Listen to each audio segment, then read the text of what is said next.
Hello designers, welcome back to the channel where creativity meets simplicity. My name is Emmanuel and today we're diving into another exciting graphic design tutorial that will help you level up your design skills right from your phone or your PC. So let's get started. Okay, today I'm going to be sorry about this. Today I'm going to be talking about the 13 core graphic design principles and how to apply them to your designs. Okay, so this is an article I got from Figma to give us a, a proper understanding of the principles of graphic design. Yes. Okay, so graphic design is all around us, from the sleek logos on your favorite products to the eye-catching ads you scroll through social media. These designs can influence our choices, habits, and emotions through the strategic use of color and careful placement of elements. In the previous class, we talked about elements. So,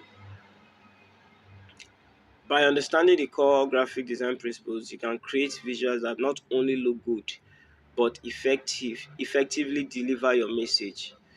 Ready to understand the building blocks of graphic design to create impactful designs? Let's go.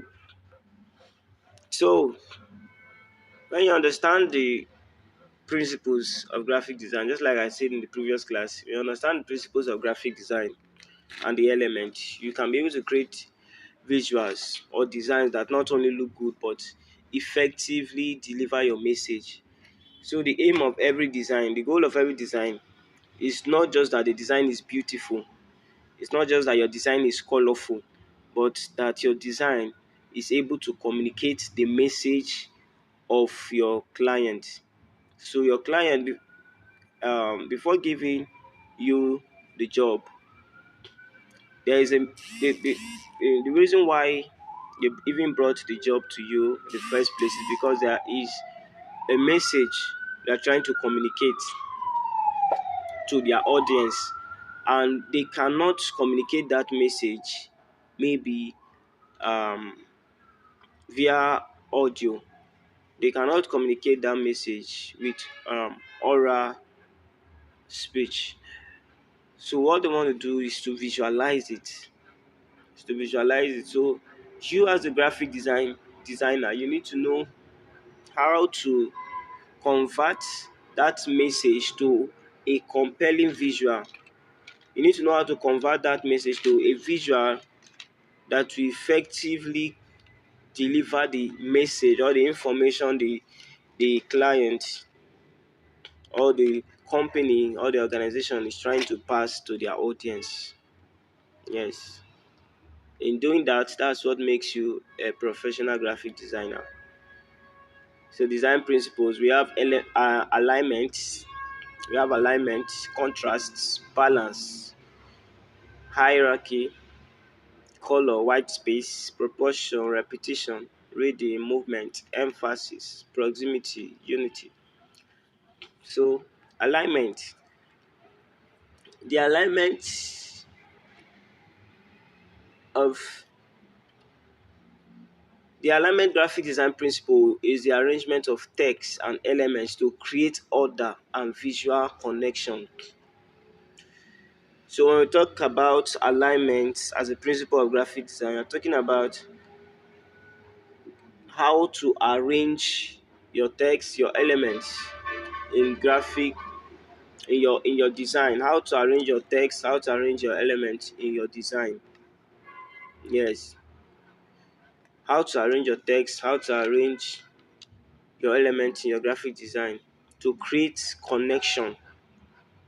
So you need to know how to arrange each element in your design to create a connection in between them and also to create balance in your design.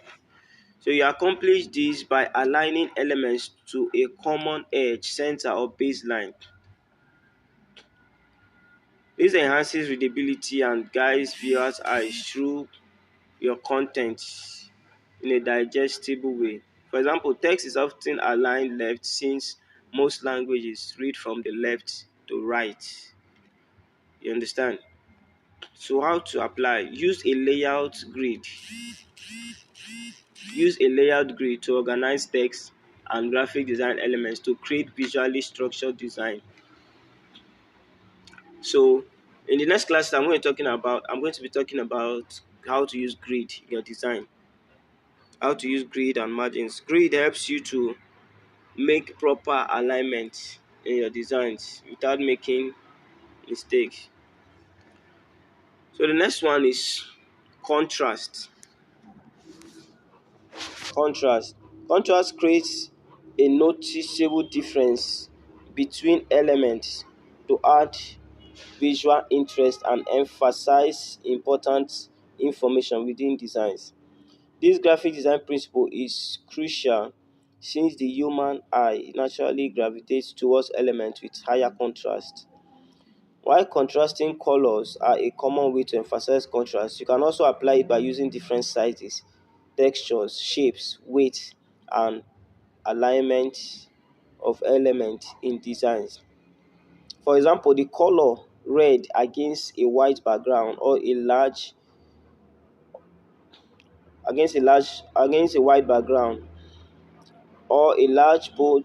font for a call to action.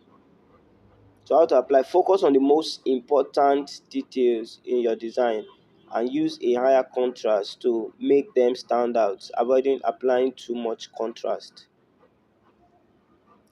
Okay, let me explain this to you.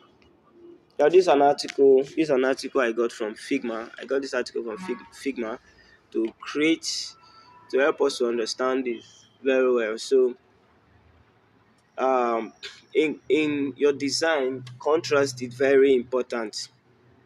So there are different types of contrast, or there are different ways we can apply contrast to our design. One of the ways we apply contrast to our design is with colors. Is with colors. Now the basic aim of contrast is to highlight the difference between two elements or more elements in your design. So it also helps to create a connection between the elements in your design also. It also helps to make each element in your design stand out. So that is the reason for contrast. So now we can contrast with colors. We can contrast with colors.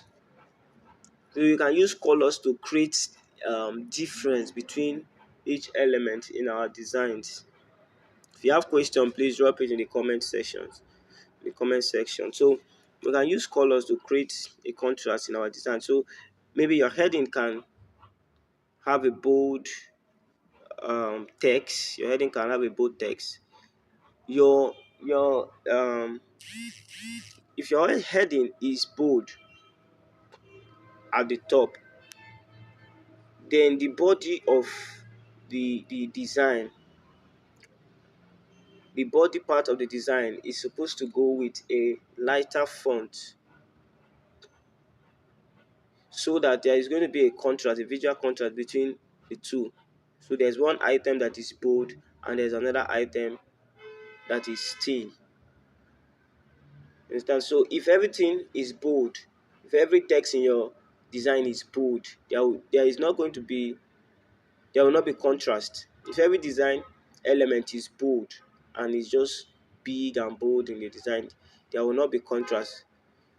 So take your time to look at designs, to check designs, flyer designs, any kind of design. You observe the proper use of contrast. You observe, just go to Pinterest, go to anywhere, just check for any design, get a flyer, a professional flyer, not you see the way the contrast between each element in their design. So you find out that in that flyer that you are seeing, there are some items that are bold. There are some texts that are very bold, and there are some texts that are very thin. You find out that there are some shapes that are big, and there are some shapes that are small. You find out that there are some colors that are very vibrant, and there are some colors that is very light. You find out that there are some text size or font size that is very big and bold, and then some font size is very small.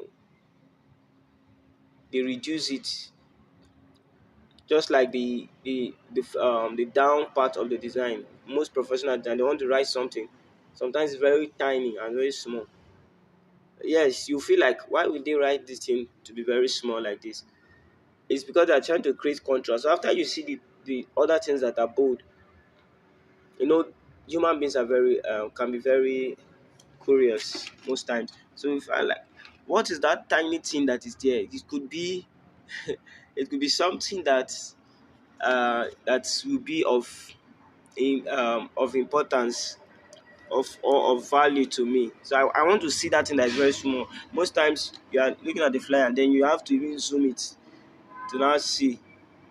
Maybe at the bottom part they may write, keep away from children, something like that. I say, wow, okay.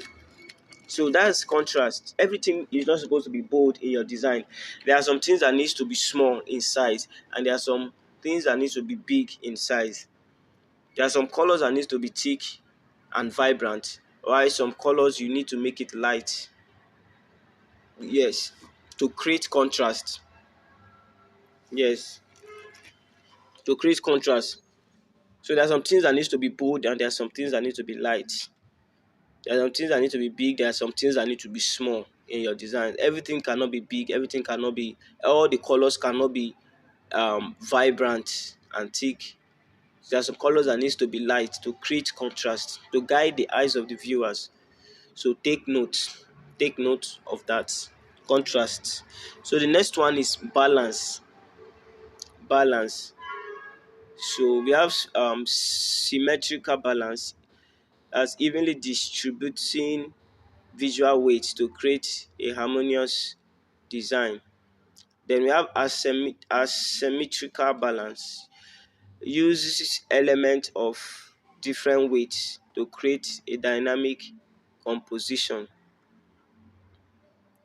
So, in your design, you need to make sure there is balance. So, balance focuses on distributing the visual weight of design elements to create a cohesive design. It helps establish a unity between elements to create to effectively communicate your message. You can typically achieve this through symmetrical or asymmetrical balance.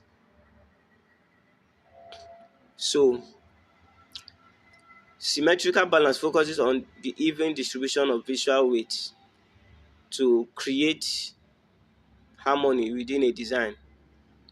Elements on each side of the design have an even weight, why asymmetrical balance uses asymmetry to create dynamic and visually exciting design composition. Elements on one side of the design are balanced by elements of a different weight on the other side. So now let me make you understand. So in symmetrical balance, you create, when you want to maintain symmetrical balance, the two elements, if it's a shape, they have to be in the same size, the same height, the same width, to create balance in that particular area of your design.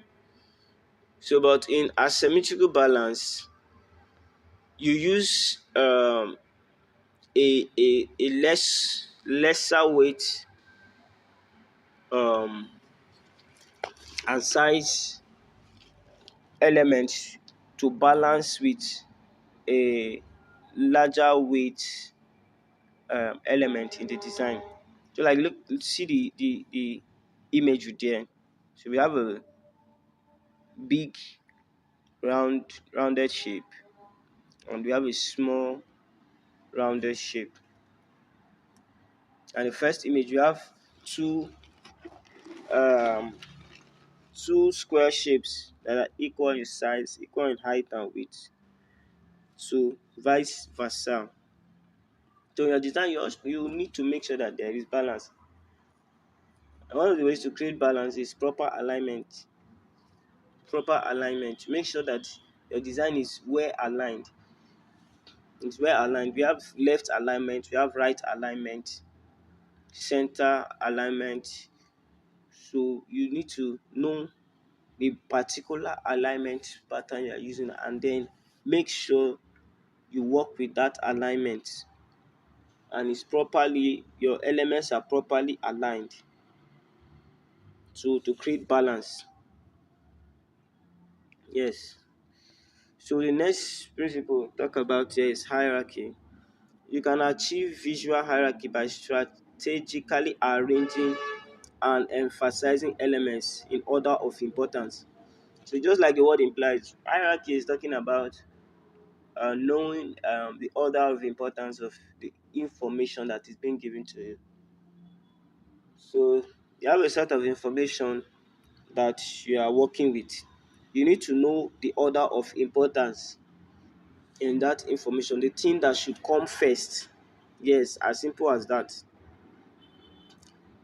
The thing that should come first, the things that the viewers are supposed to see first in your design. So this helps the viewers understand your content and quickly directs them to the most important information. So imagine a design or a flyer that is that they start the beginning part of the flyer, or the top side of the flyer is starting with the date of the event. Wow, that is in order of hierarchy. It's not supposed to be so. Yes, there are things that should come first in your design. You should know what should come first. Imagine a design, a flyer design, maybe a church flyer design, and an event flyer design that is starting with the address of the event. No, that is according to the principle of hierarchy. That is wrong, because your design cannot start with the address of the event. It's wrong. Your design cannot start with the date and time of your event. It's wrong. In order of hierarchy, it's wrong. So, for example, a social media ad for a new restaurant may feature a photo of a popular dish as its focal point, with a bold, attention grabbing headline prominently placed at the top to announce its grand opening. So, you understand what I just said now? You cannot start your design with the address of the event, you cannot start your design with the date and time of the event. Or in order of hierarchy, it's wrong. So, you should know what should come first, like the name of the organization that is hosting the event, their logo. Those are the things that should be that should come first. So you need to understand hierarchy. You need to know what is supposed to come first in your design, what you want the viewers to see first, or what they are supposed to see first. Yes. So we need to pay attention to hierarchy in our designs. And also, if you need this PDF, if you need this PDF that I'm using for this class, you can indicate in the comment section. I will send it to you. I'll drop a link to you. You understand? So let's proceed. So the next one we have is color. So color can evoke emotions, communicate messages, and shape the perception of your brand.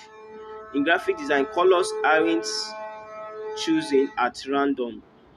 You can use color theory and color psychology to choose a color palette that will leave a lasting impression. So in the next class, I'm going to be telling you about color palette, color theory, color psychology. I told you before in previous class that each color has the kind of emotion it evokes. So color evokes emotion, just like, and then it depends on the location of um the people. The location of your audience also matters. So there are locations, or there are places that they perceive red to be danger, and then blood, and then violence and all that. And there are places also that perceive red as love.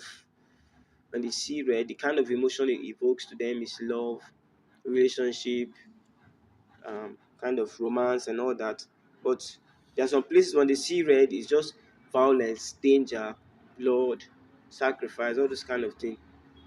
So you should know the people, you should know your audience, your target audience, the people you are designing for, the people that are going to view your design. You should know the kind of colors that evoke uh, certain emotions for them. Yes,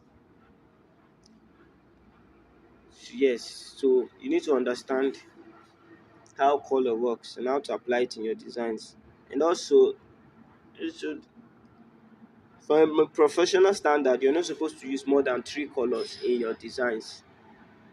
You're not supposed to use more than three colors in your design. So take note of that. You're not supposed to use more than three colors in your design. Normally, it's supposed to be two colors. So, but tiles are not supposed to use more than three colors in your design. So take note of that. So the next one I'll talk about here is white space. White space. We talked about white space. We talked about white space in the previous class, negative and positive space. So imagine a design where text and icons had little to no space in between. Imagine you're looking at an event flyer, you're looking at a design, a company design where there is no space in between the text and the icons. There is no space in between the shapes. Everything is just jam packed together. The design will just be, we just be so unprofessional. You'll be so unprofessional. So you wouldn't even want to view it for the second time, because you don't know where to start from. Where will you start reading from? The heading is joined together with the body of the design. So you don't know which information you should even start reading from. Everything is jam packed together. So in design, white space is very important. White space is the space in between your text, the space in between your shape, the space in between the heading and the body of the design. Those spaces are very important. And expert designers will say that it's better you have more space, more white space, which is you can call it negative space, space in between your text, space around your document. It's better you have enough white space than not to have white space at all. It's going to be a disaster in your design. The next one is proportion. Proportion is in the principles of graphic design refers to the size and weight of design elements in relation to one another. Maintaining proportion creates visually pleasing balance between objects and is a great way to establish visual hierarchy. As large objects are naturally seen as more important, so we should know in proportion, we should know um, how to first of the size and weight of design elements in relation to one another. We should know how to size our element in the design. We should know the proper sizes to use. The proper sizes. So when you have a bold font, a bold lettered font in your design, people tend to see it very fast than when the font is tiny. Okay, let's take for instance the heading of your design, and then the foot part of your design or the down part of your design. Maybe you have something like, if it's an event flyer, come and experience a change. And then at the top side, we have the heading as the secret of success is bold and then it's large at the top. The secret of success. And at the bottom part is, you have something like, come and transform your mind. Come and transform your mind. So in proportion, you should know the proper size to use, because the heading normally is supposed to be bold, and that text at the downside, which is the footer, is supposed to be, if it's bold and then your heading is bold, there is going to be a competitive uh, scenario in the design. So the two texts will be fighting for visibility. So the header wants to be seen and the footer wants to be seen also, or the header wants to be seen and the footer wants to be seen. So you should know how to properly size your elements in the design. You should know icons that need to be small. You should know text that needs to be bold and big. You should know text that needs to be light and small also.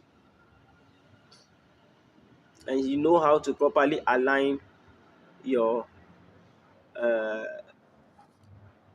your text and your shapes. So when you have proportion, just like the word implies, how to do things properly in your designs, properly align your text, your shape, properly size each element in your design, use the proper colors. So there may be instances where you are creating a humorous design that requires more exaggerated proportions to emphasize your unique design style. So play around with proportions to feel to see what feels right for your content type.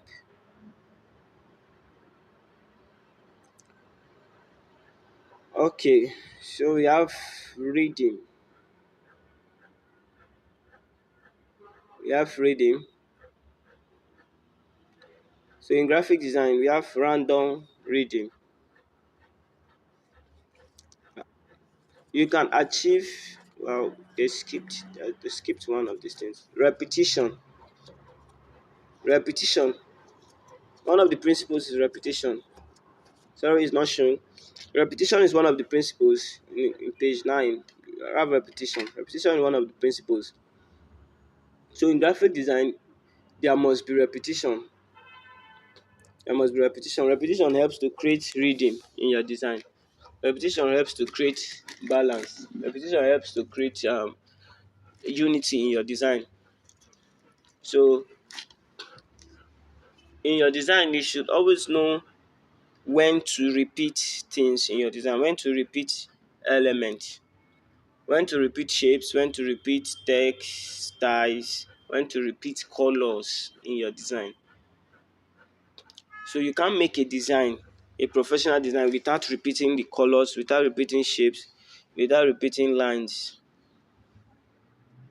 So without repeating arrangement patterns. So you must repeat things in your design. You must repeat design elements to create a rhythm, to create unity, and to create balance in your design. So repetition can also help establish your brand identity to create memorable and impactful designs. Color repetition, shape repetition, you repeat your shapes, you repeat your colors, you repeat your text style, you repeat your lines. So always make sure you create repetition in your design so that there is going to be reading. So next principle is reading. So in graphic design, we have random reading, we have regular reading, flowing rhythm, progressive rhythm. So random rhythm in graphic design, it follows no distinct pattern with element placed at random. So you can see the illustration or the imagery that is there. So regular rhythm follows a repetitive pattern which with even spacing between elements. So regular rhythm follows a repetitive pattern with even spaces. The while flowing rhythm creates movement and fluidity. So we see the first line is one color, the next line in flowing rhythm is another color. The next line is the first color, the second line is another color. So just like that, it creates a flow. While progressive rhythm adds a subtle change to each design element to show a gradual progression. So you can use progressive rhythm to create a kind of movement in the in the in the design. So just like the shape there we are seeing, the first one under is very small, the second one now is looking bigger, and the one at the top is very big. So it creates a flow, a progression. A progression is going from small, big to big, bigger, just like that. So it creates that kind of flow. So in flowing rhythm creates a kind of a movement, a flow, same as the progressive rhythm creates a flow, like as if something is progressively increasing, just like this one. It's progressively increasing or progressively reducing if you invert it. So rhythm creates a sense of movement, it creates a sense of flow and visual interest within designs.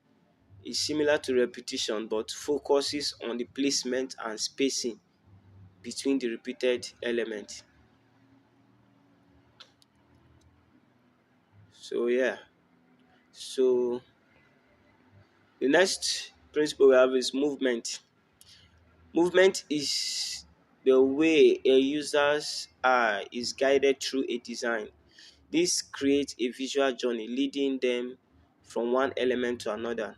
Placing elements along natural eye paths ensures important elements are seen and understood.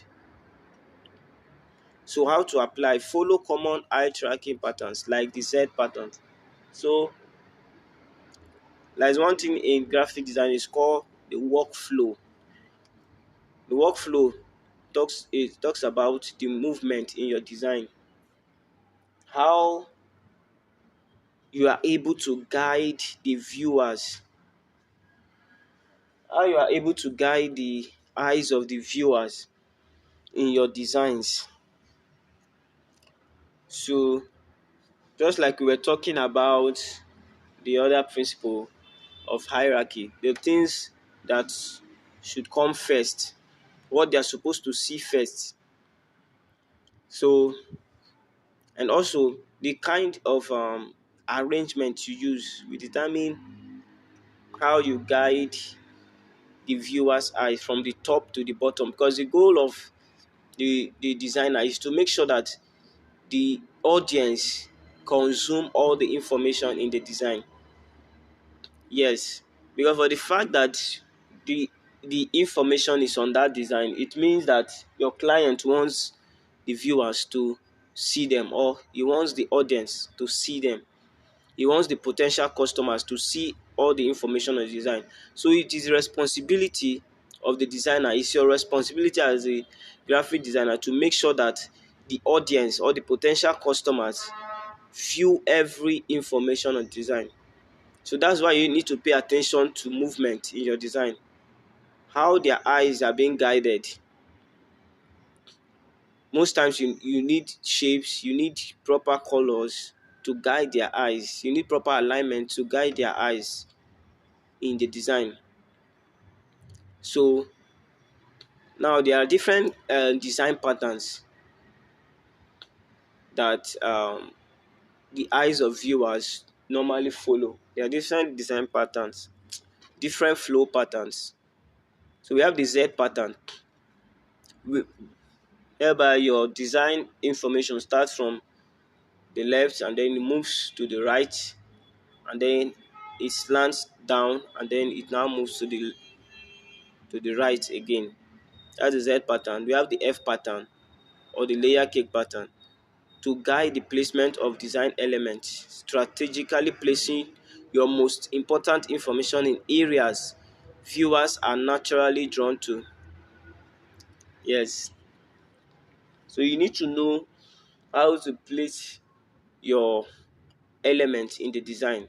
So you don't just place everything scattered in the design and then you expect the audience, you expect the viewers to just see it. There is a way people view things. So you cannot just scatter all your elements in your design, then you expect the people to just see everything. No. You need to create or use the known patterns. You have the Z pattern, the F pattern, to create that movement so that all the informations in the design can be consumed by your audience. So if you have questions, drop it in the comment section. Drop your comments in, drop your questions in the comment section. I will reply you. So the next principle we have is emphasis. Emphasis is all about highlighting the main focal point of your design. So in design, there's what is called the focal point, which is the focus point of your design. It draws the viewer's attention and ensures they grasp your message quickly. Essentially, emphasis draws attention to the most important part of your design. So every design has a focal point. Focal point is the most important part of the design. What you really want or what your client really wants his or her viewers to see. What the company really wants the potential customers to see. Sometimes it can be the bonus that they are giving. Sometimes it can be the discount that they are giving. Sometimes it can be the promo that is ongoing. Sometimes it can be the name of the company. They want the company's name to be seen and pronounced. So you should always know the focal point of your design. Focal point of your design. What do they really want people to see? What is the number one thing? What is the priority or the main focus of this design? So that is it for emphasis. So when you find out the focal point of design, what you now do is to use other graphic design best practices and techniques like color, contrast, and white space proportion. So we make sure that that focal point is being pronounced. That focal point is pronounced. That focal point is highlighted and it stands out in the design. So how you achieve that is with other principles. You use contrast, maybe size contrast, maybe color contrast to create it, give enough spacing. There is a way you create, there's a way you design, and then there's the kind of space you give around a particular element in your design, and then people's focus will go, we want to see that particular element because it's just separated, it's just kept aside, well spaced, and just kept alone in a particular angle of your design. To people's eye, we move towards that direction to see it. Why is this one isolated here? That means it's important. So that's emphasis. So proximity is the next principle, number 12 principle. Proximity refers to how objects are designed and design elements are placed together to show their relationship. When designing a website, navigation buttons like home or contact us are placed close together, showing their relationship and make it easier for users to find what they need. So in your designing, when you are designing for someone, you are designing for a company, for a client, you should know how to apply proximity. Sorry, you should know how to apply proximity in your design, because in every design there are related elements, there are related objects. Yes. So in a design, just like in an event flyer, something like the date and time, they are related. So when someone sees a date in the design, the next thing the person should be thinking of is the time. If this event is so so so date, or is this particular date, what is the time? So I will know if I can meet up. So when the person finally gets to know the time, the next thing that will come to the person's mind is, okay, the date, I'm free on that date and the time is okay for me. So where is the location? So date, time and location are related items. You understand? They are related items in designs or in event flyer designs. So the person will now look and want to discover where the place or where the event is taking place. So if the date is okay for the person will be free on that date, and then the time is also good for the person will ask, look, okay, where is this event taking place? Let me know if it's close to me or if it's far from me. And then the person might discover that it's in another region altogether or in another continent. I say, I can't meet up. So the date, time and address are related and they're supposed to be in proximity. So the closer elements are, the closer elements are, the easier it is for viewers to understand their connection.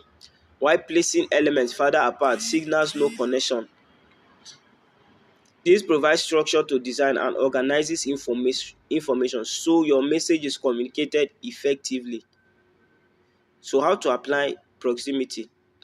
Group related elements together to show their connection and use white space to separate unrelated groups. So when you observe that there are elements in your designs that are related, you group them together. There are informations in your design that are related. Try to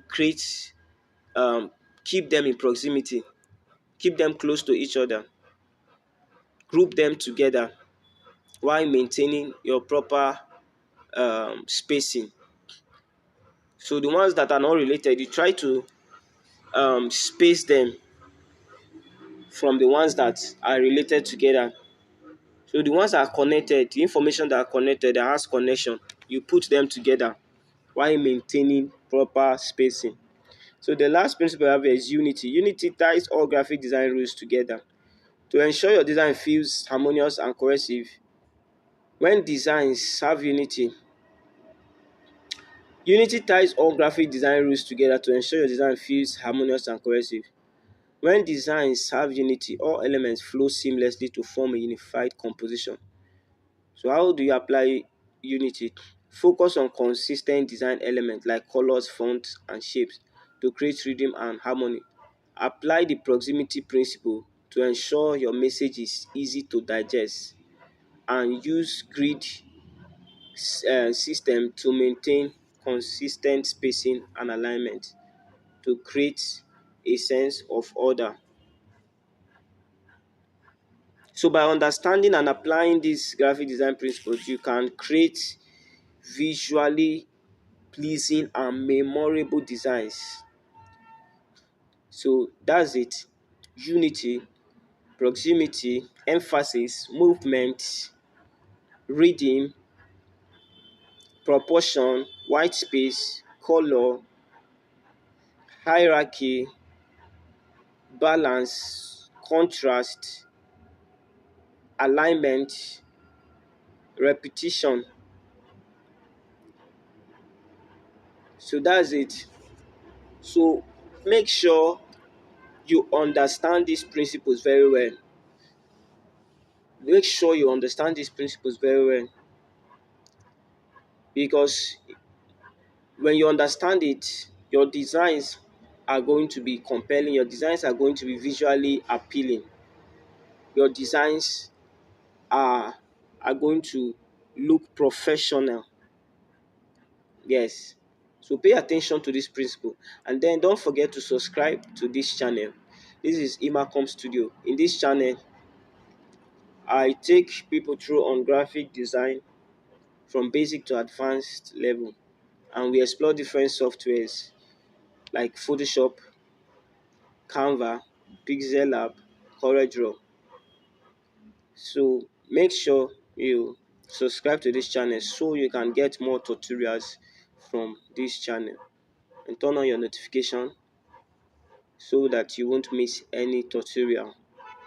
If you have any question, drop it in the comment section. Drop it in the comment section. And if you know this class as this tutorial has added value to you, don't forget to like, don't forget to subscribe, and also share so that others can benefit from this tutorial.